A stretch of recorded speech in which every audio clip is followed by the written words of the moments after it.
Alors, on est de retour pour la deuxième partie. J'espère qu'en tout cas, ce petit break avec le docteur Steve Mukam et Herman a pu répondre à certaines de vos questions. Alors, Jessica, quand on a un enfant avec un jeune homme comme ça, plein de vie, pour qui tout n'est peut-être pas perdu, etc., lorsqu'on décide d'avoir un enfant, est-ce que lui, il avait envie d'en avoir ? Du tout. Donc, c'est égoïste. Donc, ta posture a été de finalement, pas détruire, mais déstabiliser cette personne. Peut-être pas lui, en fait, parce que je ne voulais pas lui imputer la chose, en fait. Mais le fait que, de toute manière, le fait déjà que tu aies voulu avoir un enfant, pour toi, et non dans commun accord avec cette personne, tu lui retirais sa liberté de faire ce choix. Donc, d'une certaine manière, si c'était une personne qui était épanouie et en phase psychologiquement, tu créais quand même un traumatisme. Donc, ton enfant, à quel âge aujourd'hui ? 10 ans. Tu en as 2 ? 3. 3 enfants ? Oui. Donc 3 enfants avec 2 papas différents. Ce jeune homme, est-ce que c'est tes enfants, ton premier garçon a un lien avec son père ? Pas encore. Et il a 10 ans. Oui. Et il demande ? Oui. Depuis l'année passée, c'est sa demande, en fait. Et puis, je me suis toujours juré de lui accorder ça. Parce que c'est son pur droit, que ce soit de son père, que ce soit de lui. Et son père, il aimerait ? Maintenant, oui. Maintenant, plus que jamais, en fait. D'accord. Voilà. Donc, au départ, c'était vraiment un garçon qui avait de l'avenir. Il devait aller à l'extérieur pour ses études, pétrochimie et tout ce que ça comporte et tout, voilà. Donc, quand je lui dis, en fait, ce jour-là, je me rappelle encore de ce jour comme si c'était hier, quand je lui annonce qu'en fait, je suis enceinte et que je souhaiterais garder. Parce que le fait d'être enceinte, même, ça ne l'a pas beaucoup dérangé. Voilà, mais il me dit, quand je dis, et on fait comment ? Quand il me dit, on fait comment ? Je lui dis, mais on fait comment ? Je vais garder ? Il me dit, tu es normal. En fait, c'était tellement... c'était un choc pour lui.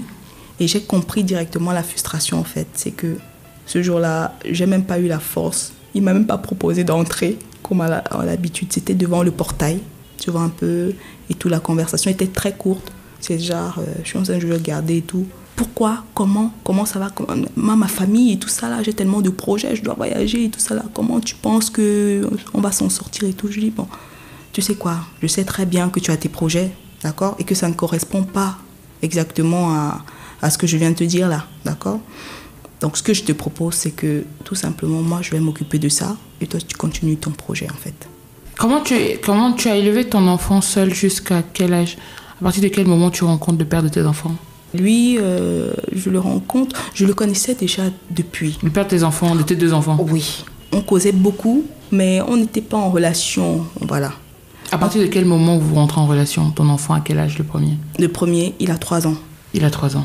Oui. Donc, entre ces... En fait, 1, 2, 3 ans. Parce que, on va dire que j'ai connu le père de mes 2 derniers enfants 6 ans avant qu'on ne se voie physiquement, en fait. D'accord. On a beaucoup causé sur le net et tout. Il habite au Cameroun ? Au départ, non. Après, si. Ok. Voilà. Donc... C'est comme ça qu'on commence à se parler à distance, on causait, on bavardait par le net, Yahoo et tout ça. On bavardait, on était en fait des meilleurs amis virtuels du monde. Voilà. C'était genre, j'avais un problème, j'allais lui parler et tout. Lui aussi avait une situation, il venait me parler. Voilà, quand j'étais mal le soir, j'essayais de me contacter pour parler à quelqu'un et quelqu'un qui soit non de ma famille ni de la famille de ma maman. Moi, quelqu'un qui ne va pas me juger, il ne connaît pas mes origines. Donc c'était lui la personne en fait. D'accord. C'est un Camerounais aussi ? Oui. D'accord. Donc 3 ans, tu rentres en relation avec cette personne.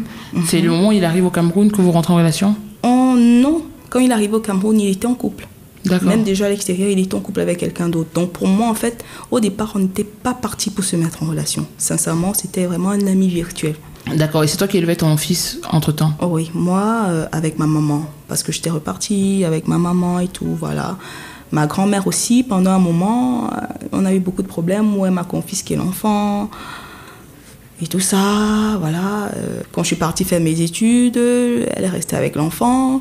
Après, je suis revenue enceinte de ma fille. Attends, je suis un peu perdue. Tu as eu pendant 3 ans, ton enfant vit avec toi ou il vit avec quelqu'un d'autre ? Il vit avec moi, d'abord avec grand-mère. D'accord. Il vit avec toi de quelle période à quelle période ? Il vit d'abord avec moi de la naissance jusqu'à 1 an. D'accord. Voilà. Avec toi et ta mère? Avec moi et ma grand-mère. D'accord. Voilà. Parce que c'est chez elle que j'ai accouché. Ça, il faut le préciser. D'accord. Peut-être. Voilà. Il vit avec moi et ma grand-mère. J'ai fait toute ma grossesse avec maman et tout. Mais vers la fin, parce que dans la famille de papa, on a une clinique. On a un tonton qui a une clinique. Donc, et c'est vers lui qu'on va toujours en ce qui concerne les accouchements et tout. Parce qu'on est un peu... C'est sécurisé et tout ça. D'accord. Donc, voilà comment je me rapproche de ma grand-mère et j'accouche auprès d'elle. Voilà. Donc voilà, je reste avec l'enfant. J'ai fait près de 3 mois avant de pouvoir présenter l'enfant à ma maman. Parce que les mêmes séparations étaient toujours, quoi. Genre, tu peux pas aller facilement aller voir ta mère et tout et tout. C'est à ce moment-là qu'en fait, que j'ai tapé en fait, du poing sur la table et dire, bon, en fait, il faut arrêter tout ça. Moi, j'ai été ta petite fille, mamie, tu m'as élevée, alors donne l'occasion à ma mère d'élever aussi son petit enfant. Et donc, elle en a besoin. Voilà. Et c'est à ce moment où maintenant vous allez vivre chez ta mère? Voilà. Quand l'enfant a 3 mois? 1 an. 1 an. Oui, je lui ai présenté quand il avait 3 mois. J'allais la voir de temps en temps, mais on va vivre maintenant avec elle constamment quand il a 1 an. D'accord. Et à quel moment donc tu tombes enceinte de ta fille? Non, il a 1 an. Entre 1 an et 2 ans, je suis avec maman. Je suis dans mes business, comme je disais, que je faisais à gauche et à droite, voilà. Donc... Tu as arrêté l'école? Oui, oui, j'avais vraiment arrêté tout ça. Vraiment, comment on va dire, ça ne va pas plaire à tout le monde, clairement. Mais en ce moment-là, je cherchais plus des moyens, en fait, de m'occuper de mon fils et de moi-même qu'autre chose. Donc voilà à quel niveau j'étais dans ma tête. D'accord. Pour tout dire. Voilà, donc voilà comment on continue, on vit et tout. Ces 2 années-là, sous le toit de maman. Pendant ce temps, ma relation avec le père de mes 2 enfants est en train de naître en sous-couvert, d'accord ? En arrière-plan et tout petit à petit. Puis, on commence à se plaire. On commence à se dire, bon, il faut qu'on se rencontre, d'accord ? Le net et tout ça, c'est bien beau et tout. Et puis moi, j'avais un peu peur des affaires de webcam avec tout ce que j'entendais et tout, parce que je faisais beaucoup de recherches par Internet et tout. Tout ce que j'entendais, des photos qu'on envoie là et tout, voilà. Donc, j'avais un peu peur, ce qui fait que je n'ai jamais pratiquement causé par webcam ou bien envoyé une photo. Donc, j'avais soit un chien, soit une fleur, voilà, un avatar, voilà. C'est la photo de profil et tout. C'est là il me dit, bon, je peux être en train de causer là avec mon oncle ou ma soeur, finalement, moi, il faut qu'on se voie et tout. Et puis, je lui dis, en fait, moi-même aussi, j'ai besoin qu'on se voie. C'est normal qu'on puisse au moins se voir, se causer, se parler de vive voix. Il ne faut pas des fantômes, en fait, voilà. C'est comme ça que, tout de suite là, non, en fait.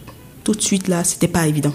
Parce que j'étais tellement bousculée à gauche, bousculée à droite. Et puis, j'avais un petit boulot à l'époque où je faisais un stage à Camerco. Donc, il me prenait énormément de temps. Voilà, et ça me permettait aussi de m'évader, d'oublier toute cette vie et tout ça là. Là que, après quelques mois où on s'est vus, ma fille, elle est venue. Donc, mais il est venu à quel moment? Ça que je ne comprends pas, parce que tu dis qu'il vivait à l'étranger. Oui, il est arrivé déjà, en fait. On a fait 6 ans, en fait, à se causer en ligne. Pendant 4 ans, il était à l'extérieur. Il est venu 2 ans après qu'il soit arrivé au pays. C'est là où on s'est rencontrés. Ah, donc vous avez fait 2 ans au Cameroun, on se parlait, il était là? Oui. Sans vous voir? Sans nous voir. Wow. Pourquoi? Parce que moi, j'étais enceinte de mon fils, en fait. Tu vois, les 2 ans là, ça correspond aux 2 ans de la naissance du fils, 1 an plus tard. Et quand le fils a 3 ans, je tombe enceinte de ma fille. D'accord. Et là, on venait à peine de commencer la relation. Ça faisait à peine 6 mois, 8 mois. Que tu tombes enceinte? De ma fille, voilà. D'accord. Et donc, vous êtes ensemble? Voilà. Vous êtes mariés? On décide de se mettre ensemble. Nous ne sommes pas officiellement mariés pour le moment. D'accord. Voilà. On décide de se mettre ensemble. On commence petit à petit. Comme on dit souvent, il faut venir voir la famille, il faut se présenter, il faut dire à qui est cet enfant qui va bientôt naître et tout, parce que je ne voulais pas répéter l'erreur avec la première grossesse, l'annoncer, voilà et tout. Donc c'est comme ça que je le fais venir. Il dit, il n'y a pas de souci et tout. Il vient avec un membre de sa famille, voir les miens, voir ma grand-mère d'abord, parce qu'il fallait aller par étapes, justement. Voilà, il voit d'abord ma grand-mère, parce qu'en ce moment-là, on avait un deuil. C'est que mon homonyme, en fait, qui était la mère de ma grand-mère, mon arrière-grand-mère, qui avait 112 ans, est décédée. Voilà, donc c'est comme ça que pendant cette période-là, je me dis, c'est un moment assez temporisé pour essayer d'emmener les choses doucement. Voilà. Donc je le fais venir, on le voit, je le présente à ma grand-mère et tout, voilà. entre parenthèses, bon, elle accepte, elle dit, bon, voilà, c'est toi qui m'as tapé au dos et tout, tu es venu et tout. Bon, c'est déjà tant mieux que je puisse te voir, te connaître et tout, bienvenue et tout ça là, voilà. Mais bon, comme c'est le moment du deuil, bon, moi, je dois aller au village pour préparer les choses. Toi, vous restez là parce que moi, je devais venir avec la tenue de mon arrière-grand-mère. Donc, il fallait que j'attende que la couture finisse avant de descendre et tout. Pendant ce temps, elle est descendue et moi, pendant ce temps, je l'ai donc emmenée chez ma mère. Voilà. Donc, présentée aussi du côté de maman et tout. Voilà. Ça s'est bien passé. Ma maman lui a dit ce qu'elle pensait, voilà, et tout. C'était un peu compliqué parce que c'était un peu le contraire, en fait, parce que le père de mon premier garçon, il est super jeune, il a mon âge et tout. Et le père de mes deux derniers enfants, il est bien plus âgé. Il est bien plus âgé parce qu'à un moment, je ne trouvais plus de...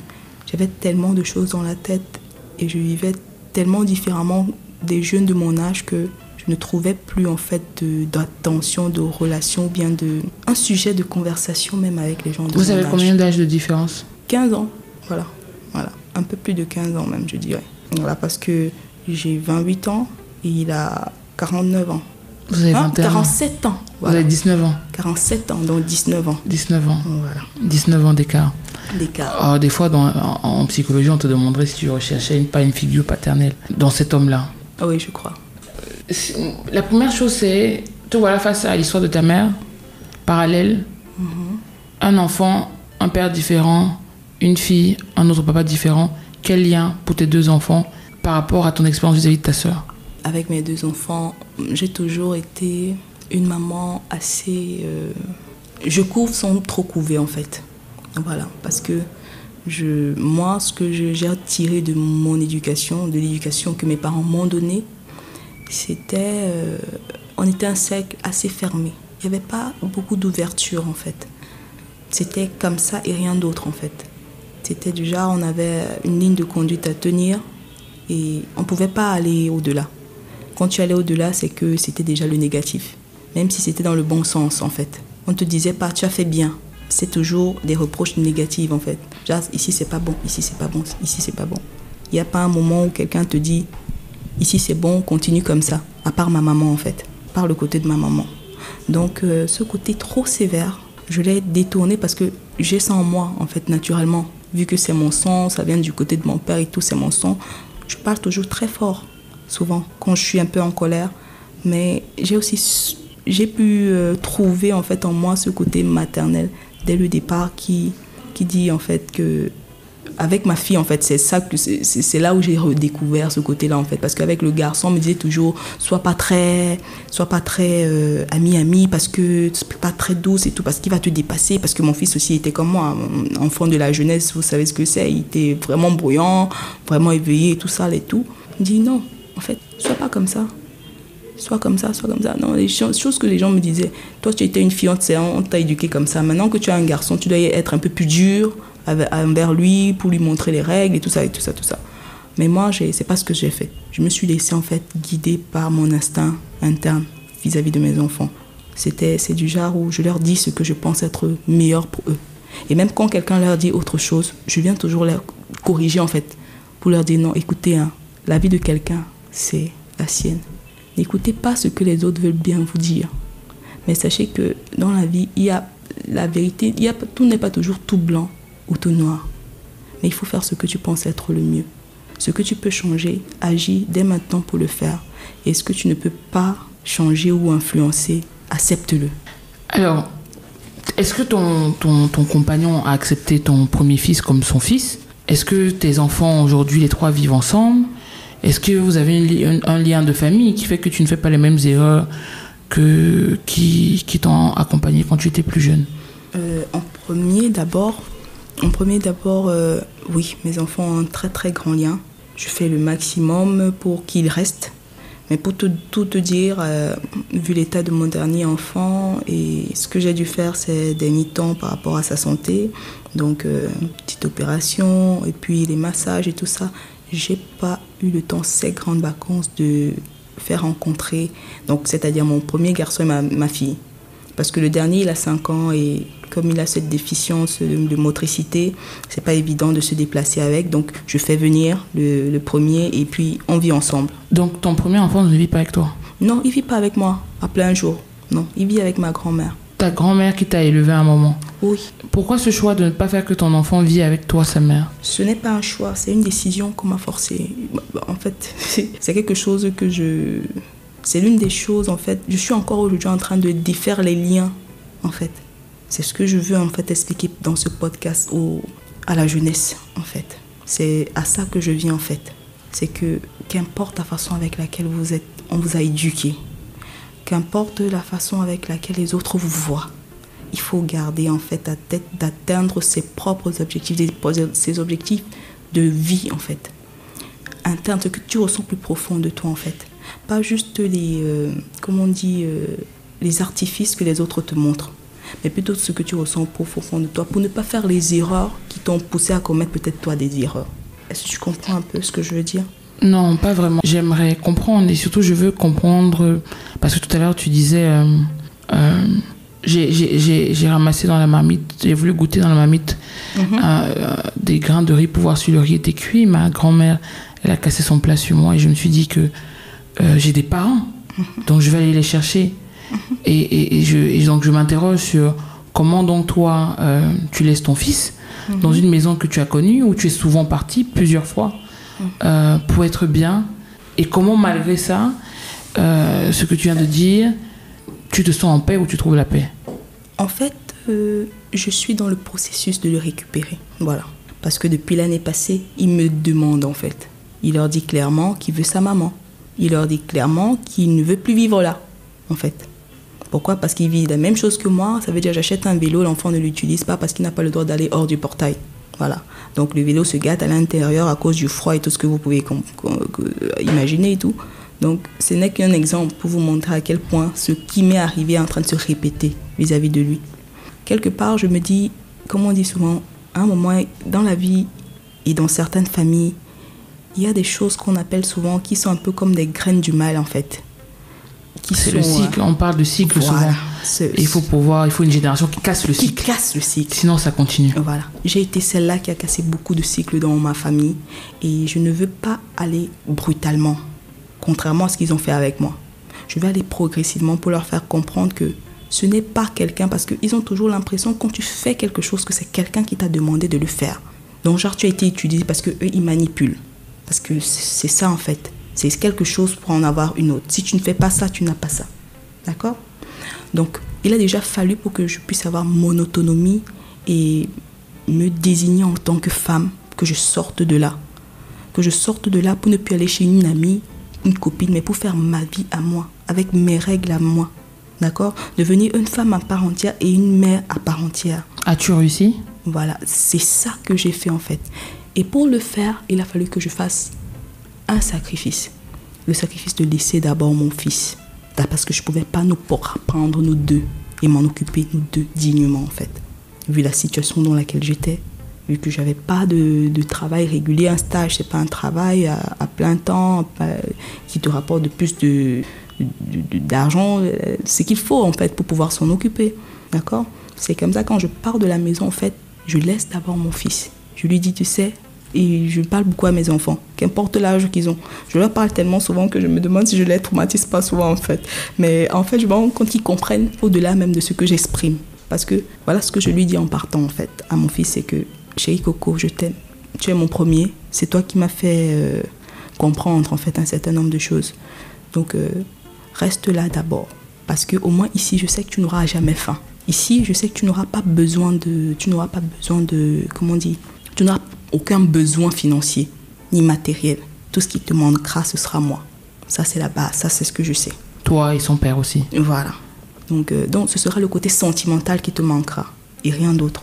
Donc, je préfère encore que tant que tu ne puisses pas encore gérer la famine, que tu sois où tu puisses être nourri, voilà.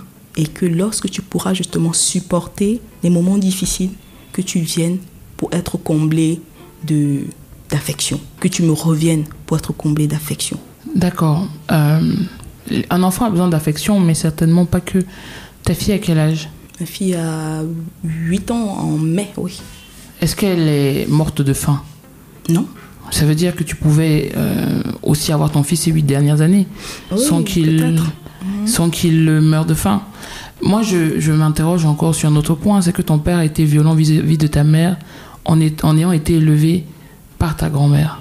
Et qu'en laissant ton fils à ta grand-mère, il y a des chances que ton fils devienne aussi violent comme ton père et se retrouve à violenter potentiellement sa femme et à faire des enfants qui te ressembleront toi.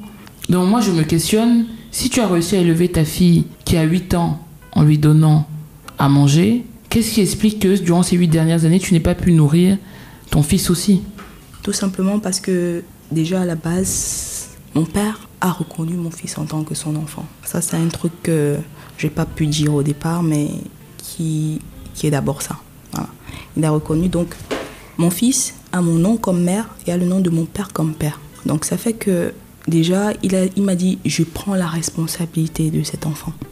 Et puis, comme on dit dans notre tribu, en fait, dans notre tradition, en fait, quand tu as un enfant avant le mariage, c'est comme on dit l'enfant de la famille parce que je suis fille unique.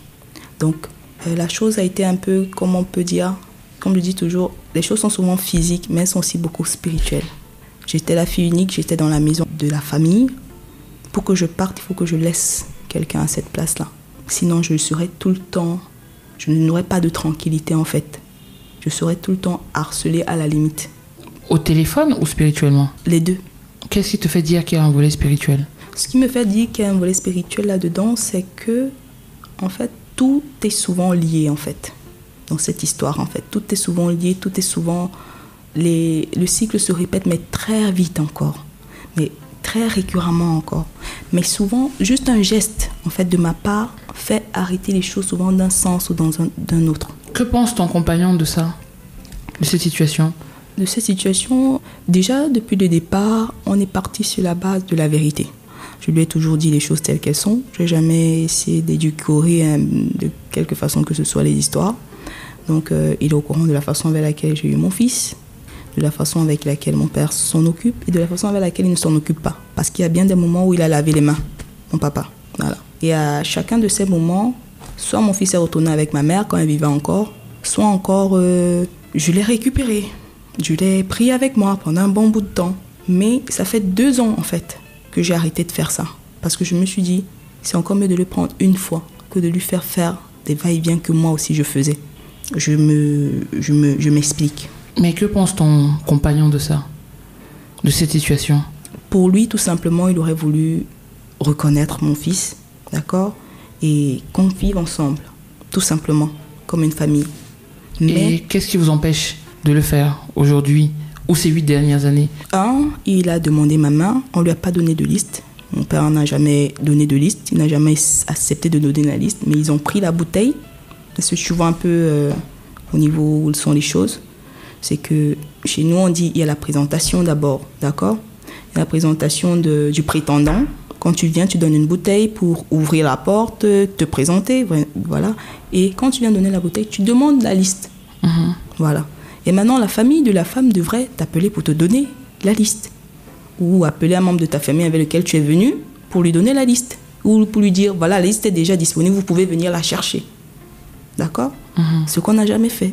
Okay. Au point où, quand mon compagnon demandait, harcelait le chef de famille chez qui on était allé pour faire les cérémonies et tout, il lui dit, c'est pas de ma faute, c'est ton beau-père.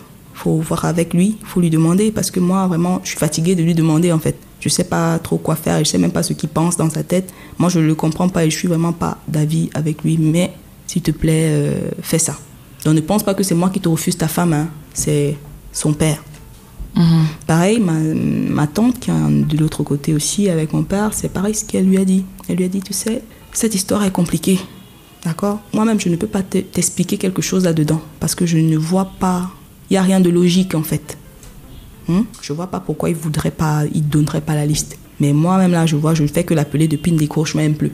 Donc entre-temps, ma fille, tu as ta vie. Tu seras toi responsable de la vie de tes enfants et lui, il sera responsable... Donc c'est lui qui sera responsable de toi qui es ton enfant et toi tu seras responsable de tes enfants que tu as mis au monde. Donc si tu attends en te disant que s'il ne dit pas oui, tu ne fais rien, ça t'engage. Mais moi je te conseillerais d'agir pour toi et pour tes enfants et de faire ce qu'il faut quand tu le pourras. Donc rentrer dans la légalité le plus vite possible et une fois dedans, je vais essayer de voir quel coup de main je pourrais vous apporter. Voilà. Donc, en gros, c'était ça. Jusqu'aujourd'hui, ça fait près de 2 ans, on n'a pas la liste. D'accord ? Et face à ça, je me disais, au premier abord, la vie n'est pas facile. Avec la tradition africaine et tout ça là, on te dit quand tu vas en mariage, sans le consentement de la famille, il y a beaucoup de petits trucs qui peuvent t'arriver et tout ça et tout. Et après de la mort de la maman, tout ce que j'ai vécu avec ma soeur, parce que ma soeur a perdu sa fille il y a 1 an, sa première fille, qui avait l'âge de ma fille aussi. Et en même temps, moi, je mets au monde mon garçon.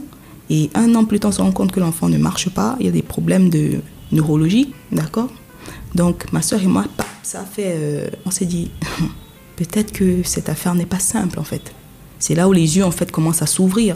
Parce qu'avant, on se battait toujours, on se disait, bon, c'est normal, tout le monde a des difficultés dans la vie et tout. Mais quand on est tombé face à ça, elle, déjà, sa fille était autiste, voilà. Elle marchait, mais pas de langage réel. Mais elle était comme une artiste, mais un enfant qui à 5 ans te touchait déjà le piano et la guitare, parce que ma soeur, elle aime bien la musique, elle fait de la musique avec son mari. Voilà, donc elle est morte comme ça, en 24 heures. Donc genre, le bébé se lève normalement, elle fait tout ce qu'il y a à faire, et puis le soir, elle tombe, on l'emmène à l'hôpital, on fait une transfusion sanguine et elle meurt à 8 heures du lendemain. Donc après ça, quand moi je mets au monde mon fils, je me rends compte d'un certain nombre de choses aussi qui m'arrivent. D'accord ? Physiquement déjà, je suis entrée en dépression après le décès de maman, comme je disais. J'ai fait toute ma grossesse en dépression. J'ai failli perdre le bébé à 7 mois parce que j'ai eu un problème où je vomissais, je n'arrivais à rien avaler en fait. Tout ce que j'avalais, je vomissais pendant plus de 2 semaines. J'allais à l'hôpital et tout, au point où même mes selles étaient sang, couleur sang. On allait à l'hôpital, on a fait tous les tests. Imagine-toi que tu es enceinte, tu fais tous les tests et tu n'as rien. C'est bizarre, c'est traumatisant. Et je dormais presque pas. Et quand je dormais, je faisais de très mauvais rêves, au point où, comment on dit, délire, à la limite du délire, tu vois un peu. Donc, quand j'ai ça, pendant une certaine période, je découvre en mon compagnon quelqu'un d'unique en fait. C'est tout ce que je peux dire de lui, parce que lui, il m'a écouté, il m'a lavé, il m'a traité comme un bébé en fait. Il m'a toujours dit ça va aller. Ça va aller, il a toujours fait de son mieux en fait envers moi. Même pendant les moments où moi j'étais sûre que non, là j'ai dérangé. Là j'ai appuyé sur déranger, mais il a toujours été là pour comprendre en fait les choses. Et aujourd'hui, comment tu te sens ? Aujourd'hui, ça va mieux parce que je me suis levée. C'est tout ce que je peux dire, c'est que ça va mieux parce que je me suis levée. Je me suis dit, c'est en ce moment que les choses doivent s'arrêter. Que les mauvaises doivent s'arrêter et que les bonnes doivent continuer. Parce que, comme on dit, au milieu de cette histoire, il faut que chacun reconnaisse ses torts. D'accord ? Je suis un enfant, j'ai peut-être poser des actes qui ont amené à penser un certain nombre de choses, qui ont mené à prendre un certain nombre de décisions. J'ai peut-être pas fait les choses comme il fallait face à tel ou tel. Mais maintenant que je suis un adulte, maintenant que je suis une mère, il faut que les décisions que je prenne soient mes décisions d'avenir et qu'elles impactent positivement la vie de mes enfants, tout en me donnant la paix de cœur et en me permettant d'être moi-même dans tout ce que j'entreprends. Comment va ton dernier garçon ? Il va bien mieux. C'est un enfant très très joyeux, très très joyeux. Il a la joie de vivre qui fait exploser dans toute la maison, à part son problème de motricité en fait. Il parle ? Il s'exprime mais pas audiblement. Je sais pas comment t'expliquer, donc maman c'est maman. Tu vois un peu, donc voilà. Il voit un orthophoniste ? Non, pas encore. D'accord. Et il arrive à marcher ? Pour le moment, il ne marche pas encore, mais il a commencé à se lever depuis que je suis allée... j'ai fait l'intervention et après, je suis allée au massage. Je fais des massages du côté traditionnel maintenant. Donc, c'est à partir de ce moment-là que j'ai vu vraiment quelque chose de nouveau, en fait.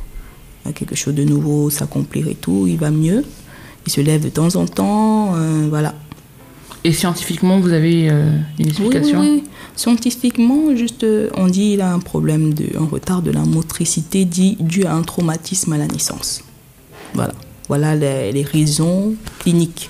Cliniquement, il n'aurait pas eu de traumatisme, mais c'est peut-être la dépression qui aurait fait que... Voilà, et en fait, le processus aussi d'accouchement n'a pas été facile. Parce que depuis mon premier accouchement, je n'accouche pas naturellement. J'ai des accouchements provoqués, en fait. On me dit de provoquer, le col est dur et tout. Non, ça serait peut-être plus ça. Même pas. Puisque les 2 premiers, on les a aussi provoqués. Donc, forcément, le 3e, ça aurait pas dû. Mais le processus, ici, dans l'hôpital dans lequel j'ai accouché, c'était pas fameux, en fait. Il y a eu une petite erreur, mais bon, ça va aller. Je crois fermement que les choses iront mieux. Alors, tu disais, j'aurais aimé que maman me dise de ne pas confier ma vie à quelqu'un, de toujours croire en mes rêves, de me donner les moyens de les atteindre. Aujourd'hui, quels sont tes rêves et qu'est-ce qu'on peut te souhaiter pour les atteindre? Aujourd'hui, mes rêves sont tout simples. Ça fait 2-3 ans que nous travaillons, monsieur et moi, dans l'entrepreneuriat. Tout simplement parce que lui, il n'a plus l'âge pour déposer des diplômes quelque part, pour être un employé. Et il a tellement de capacités qu'il pourrait en remplir tout cet immeuble. En ce qui concerne l'informatique, parce qu'il est ingénieur en informatique. Voilà, il a fait toutes les disciplines informatiques sauf la robotique. Donc c'est un passionné, il peut passer sa vie dedans, il peut parler de ça de midi à 14h. Et moi, mon côté vendeuse me permet donc de placer nos produits et ses compétences, voilà, comme on dit souvent. Voilà, donc c'est dans ça que nous sommes. On n'a pas encore clairement légalisé, comme on dit, les papiers de la structure. Mais voilà, nous sommes une petite structure qui, pour le moment, travaillons à la maison parce qu'il faut vraiment que je prenne le temps de rétablir, en fait, de donner mon maximum pour que mon enfant soit debout. Voilà, donc je travaille de la maison pour le moment. Voilà, et voilà, j'essaie de vendre nos produits.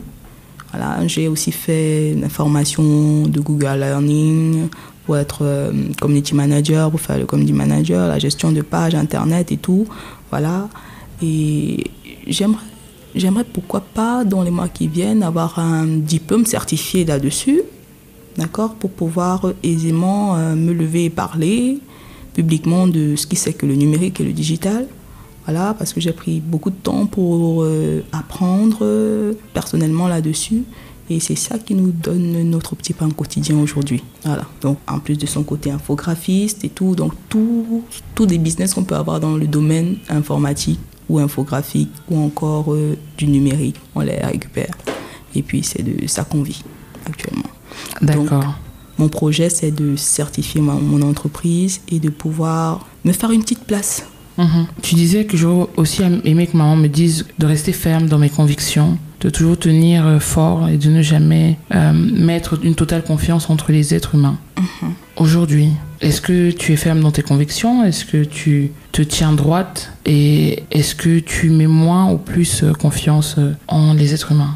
Oui, aujourd'hui, je suis, comme certains disent, autant j'ai changé physiquement, autant j'ai changé mentalement. Voilà. Pourquoi? Parce que je me suis rendu compte à chaque étape en fait que je traversais, il y avait des gens avec moi, il y avait des gens contre moi. J'ai pris le temps de regarder, j'ai pris le temps d'observer chacun et j'ai une nature qui ne juge pas.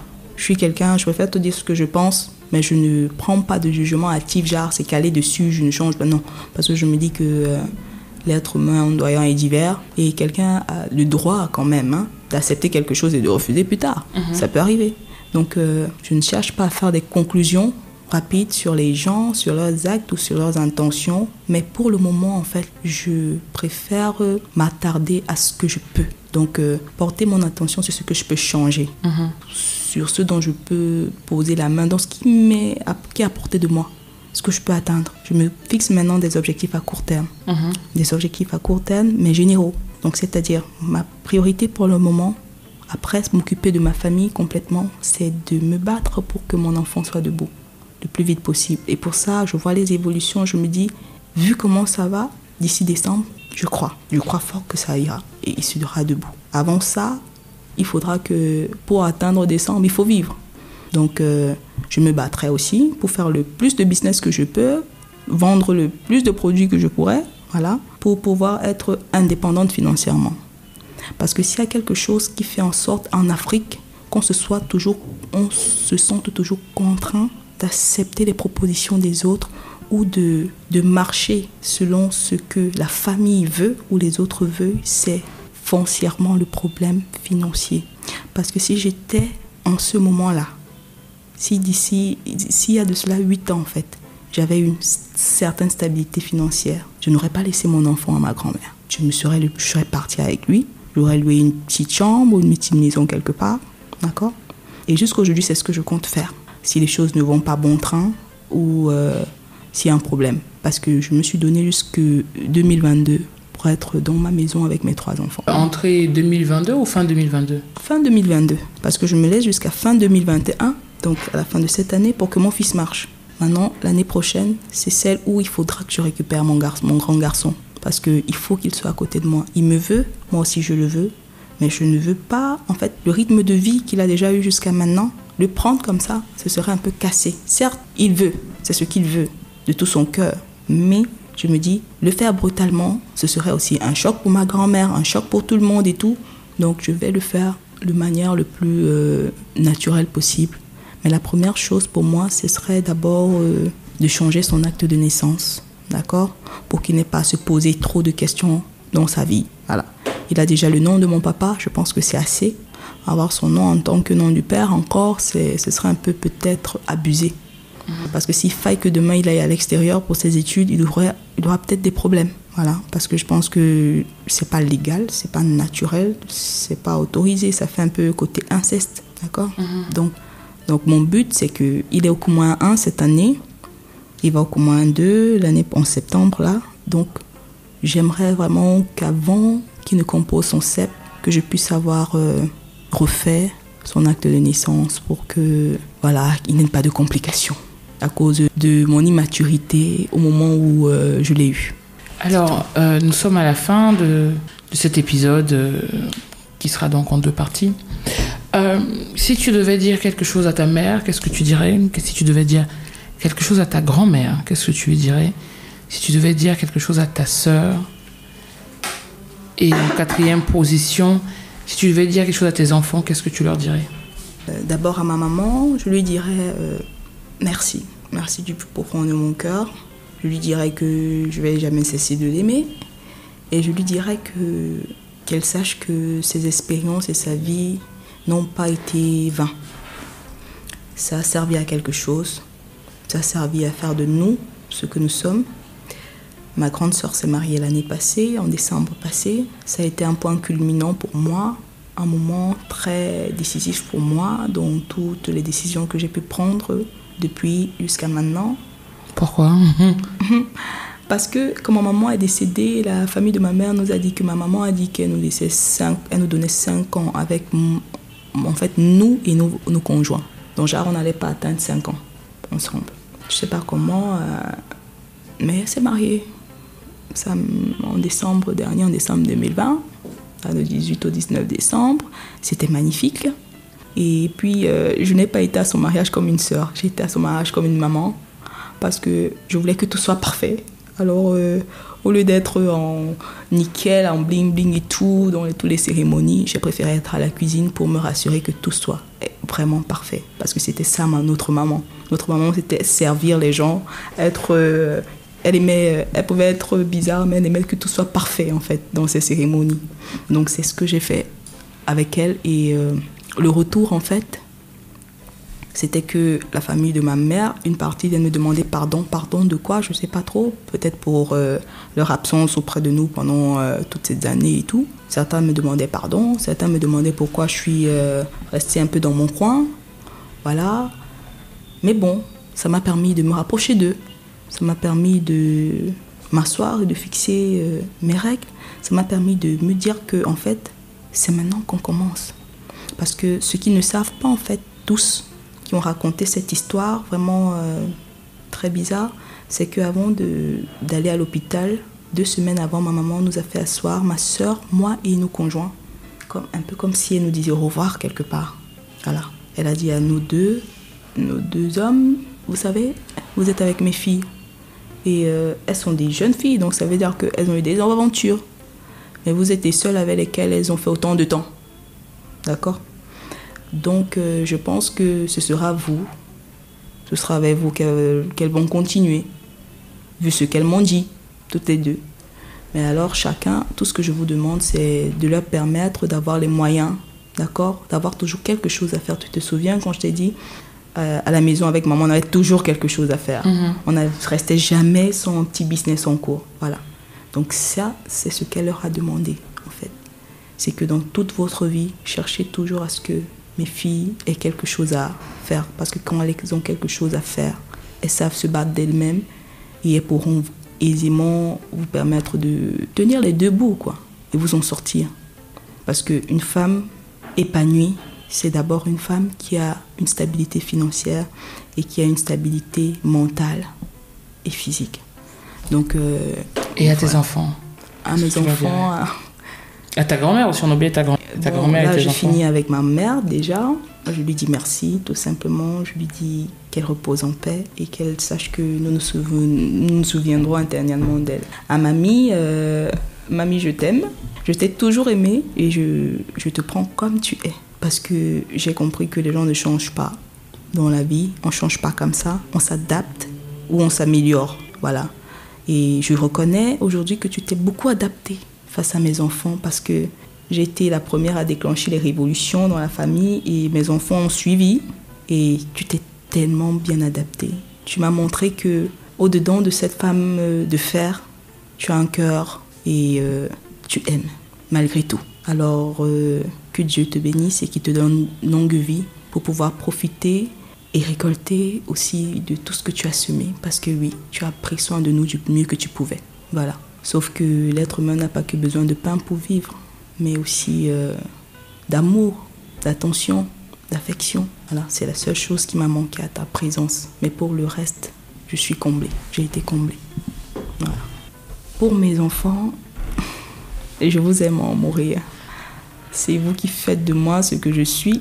Et je n'imaginerais même pas de vivre sans vous. Et jusqu'à aujourd'hui, quand je les regarde, tellement ils grandissent, je me demande si c'est bien moi, la petite bout de femme là, qui les a mis au monde. Mais je suis énormément fière d'eux, de tous, parce qu'en eux, je vois que je peux faire tout ce qui est bien. Je peux faire quelque chose de bien. En eux, je vois que je n'ai pas de limite. En eux, je vois que la vie est belle. Elle vaut la peine d'être vécue, malgré ses difficultés. C'est ce que je veux dire à mes enfants. Restez forts, parce que je sais que vous êtes forts. Restez forts physiquement, spirituellement, mentalement, en toutes choses. Et surtout, gardez le respect et l'amour, parce que c'est tout ce qui nous tient sur ce monde. À ma sœur, à ma maman, parce que c'est comme ça que je l'appelle dorénavant, c'est elle qui est devenue ma maman. Pendant notre jeunesse, on s'est pas compris parce qu'on s'est laissé souvent utiliser et balloter par tout ce qu'on a vécu. Mais aujourd'hui, juste par un SMS, on se comprend. Juste par un sourire, on sait ce que l'autre sent. Sans toi, je suis sûre que j'aurais lâché. Tu m'as montré que oui, quand on sort tous les deux du ventre d'une même mère, c'est pas pour rien en fait. C'est parce que notre destin est lié quelque part. Et sache que tu es, comme on dit souvent, les doigts là disent et bongwa mialondo. Donc c'est-à-dire que mon bâton de marche. Donc c'est toi qui m'aide à avancer, Quand je sais que maman n'est plus, vers toi je la retrouve en fait. Voilà. Quand je sais que il y a personne autour de moi à qui je peux me confier totalement dans le secret. Vous connaissez nous les femmes et tout, dans nos secrets, dans nos petits trucs et tout. Quand je sais qu'il n'y a personne à qui je peux vraiment réellement me confier et dire les choses, parce que moi, sincèrement, c'est un truc... Mon meilleur ami, c'est un garçon. Donc, il est un peu loin de moi ces derniers temps. Donc, voilà. Au moins me confier, elle est là. Donc, tu es tout pour moi. Tu es quelqu'un d'importante pour moi dans mon évolution actuellement parce que tu me tiens, tu me montres que en fait, tout n'est pas perdu. Tu me montres, même à travers ta vie, que le destin de chacun ne peut être accompli par quelqu'un d'autre en fait. Chacun a son je sais pas comment expliquer ça, je vais le dire comment, chacun a un but dans la vie. Voilà. Toute vie a un but, voilà, tout simplement. Donc nous sommes comme un puzzle où chacun vient, il donne sa partition, il met son petit bout de truc pour faire quelque chose de beau. Donc toi, tu es celle-là qui met les couleurs, qui met les couleurs, qui les fixe en fait, qui me fixe un peu les couleurs et qui me permet de connaître, de me rappeler tout le temps de mes bases. Voilà. Donc, merci d'être là pour moi, tout le temps, en toutes choses. Et merci de continuer, de me porter, de m'encourager et surtout de m'aimer autant que tu le fais. Merci beaucoup, Jessica. Chers auditeurs, nous voilà à la fin de cet épisode en compagnie de Jessica. J'espère que ces mots, son histoire, ces interrogations, ces sourires, ces doutes vous apporteront un peu plus de lumière dans votre vie. N'hésitez pas à nous donner vos feedbacks via notre compte Instagram ou en commentaire en utilisant le hashtag Si Maman m'avait dit. Chers auditeurs, je passe désormais le mic à Herman et au Dr Steve Moukam qui nous emmènent dans les établissements scolaires afin de savoir et de connaître toutes les mesures barrières que l'on doit mettre en place. Voilà, j'espère que vous avez passé un bon moment. Merci beaucoup et à bientôt. Merci beaucoup Diane Audrey et bonjour chers auditeurs. Nous sommes de nouveau avec le Dr Steve Moukam pour parler de la pandémie du Covid-19 en Afrique. Alors bonjour Dr Steve. Bonjour Eman. Comment allez-vous aujourd'hui? Toujours un plaisir d'être parmi vous. La dernière fois, vous nous avez parlé de la gestion du Covid-19 en milieu scolaire. Aujourd'hui, on parlera d'un sujet qui ne fait pas l'unanimité, surtout en Afrique. Il s'agit de la vaccination contre Covid-19. Dr Steve, parlons de vaccination. Il s'agit de quoi concrètement? Alors, Eman, ce sont des questions qui reviennent très fréquemment, surtout lorsqu'on parle de vaccination. Donc, nous sommes très contents de pouvoir apporter des précisions. Déjà, lorsqu'on parle de vaccination, cela consiste à administrer un agent infectieux qui peut justement être un virus ou une bactérie dont la virulence, c'est-à-dire le pouvoir de donner une maladie, a été atténuée sous une forme inoffensive. Ceci dans le but de stimuler la réponse immunitaire de l'organisme et de créer une immunité contre la maladie. Alors, les vaccins présentent-ils un intérêt dans la lutte contre l'épidémie du Covid-19? Bien sûr, Eman, l'apport de la vaccination au travers du temps et de l'histoire n'est plus à démontrer. C'est grâce à la vaccination que vous avez des maladies comme la variole qui ont été éradiquées. Et c'est toujours grâce à elle que des pays comme le Cameroun sont déclarés par l'OMS comme pays polio-free, c'est-à-dire où la circulation de la polio n'est plus aussi importante. Et également, sur un plan de santé publique, elle diminue le taux d'incidence des malades. Ceci en baissant la contagiosité. Comme je disais la dernière fois, la contagiosité ici, qui est le nombre d'individus qui peuvent être contaminés par un seul cas qui est déclaré positif. Comment les vaccins fonctionnent-ils?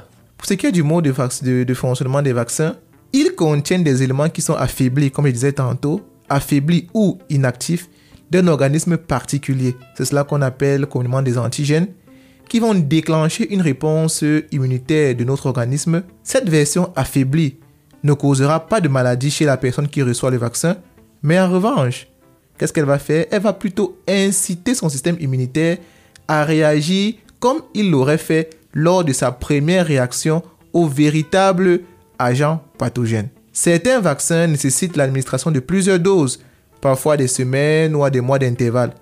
Cela est parfois nécessaire pour faciliter la production d'anticorps sur une longue durée et la formation de ce qu'on va appeler ici des cellules mémoire. Ainsi, vous avez l'organisme qui sera entraîné à combattre la maladie, ceci en développant ce qu'on appelle une mémoire de l'agent pathogène afin de pouvoir le combattre rapidement en cas d'une exposition future. Quels sont les effets de la vaccination sur la progression du virus en communauté? Lorsqu'une personne est vaccinée, elle a plus de chances d'être protégée contre la maladie ciblée. Toutefois, il n'est pas possible, comme vous l'aurez sans doute remarqué, de vacciner tout le monde. Très souvent, des personnes atteintes d'affections qui existaient déjà, qui affaiblissent le système immunitaire comme le cancer ou le VIH, ou qui souffrent d'allergies graves à certains composants des vaccins, peuvent ne pas être en mesure de recevoir certains vaccins.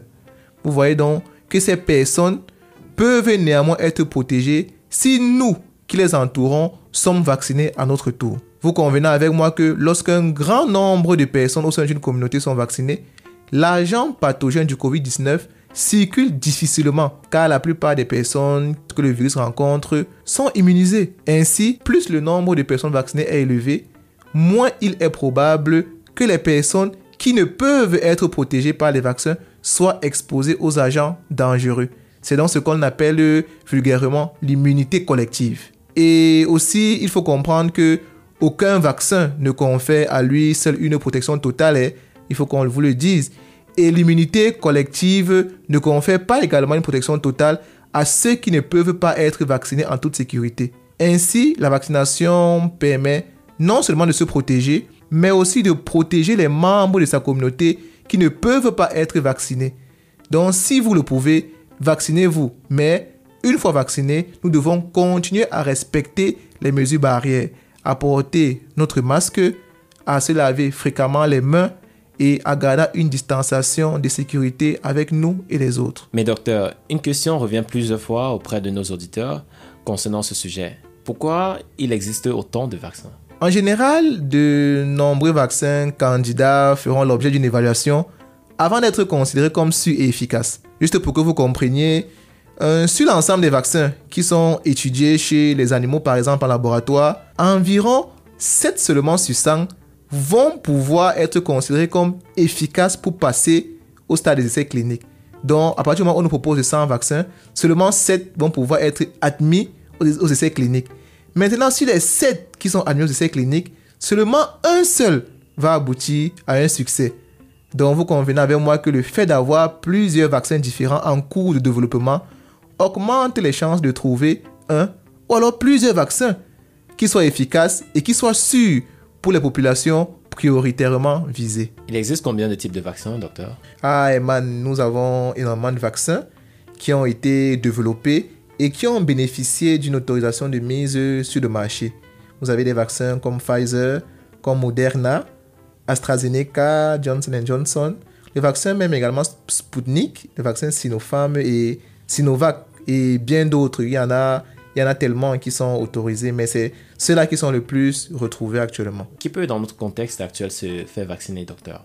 Au départ, avec l'avènement des vaccins, la priorité avait été donnée aux personnels de santé de première ligne, y compris les agents de santé communautaires, mais également aux personnes qui présentaient des maladies associées, comme l'hypertension, le diabète, l'obésité ou même des maladies respiratoires. Mais on avait également en priorité les personnes âgées de plus de 50 ans. Mais actuellement, avec cette vulgarisation des vaccins à laquelle nous avons tous assisté, tout le monde peut se faire vacciner. Néanmoins, il existe des contre-indications aux vaccins contre le Covid-19, notamment si l'on est allergique à l'un des constituants du vaccin. Donc, si vous avez une allergie qui est avérée et prouvée à un constituant d'un vaccin, il vaut mieux ne pas le prendre. Une autre contre-indication est si l'on est enceinte. Également, si l'on a moins de 18 ans, on ne peut pas se faire vacciner pour la simple raison que cette tranche d'âge-là fait des formes moins sévères ou alors avec très peu de symptômes.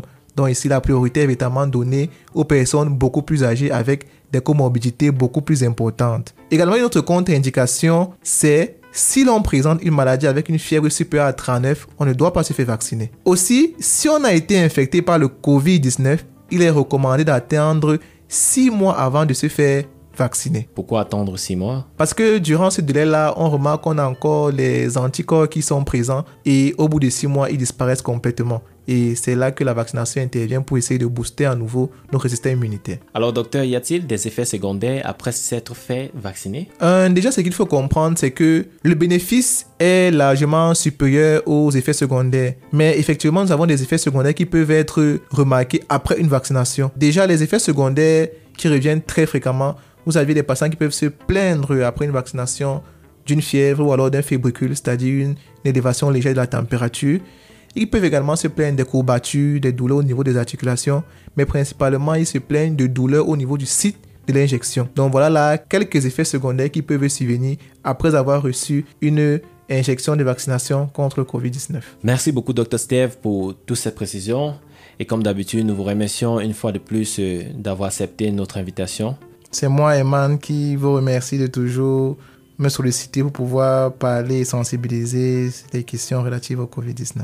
Alors, chers amis, pour le prochain épisode de Si Maman m'avait dit, le Dr. Steve va répondre à vos différentes questions sur la pandémie du Covid-19 posées via nos différentes plateformes. D'ici là, on vous dit à bientôt.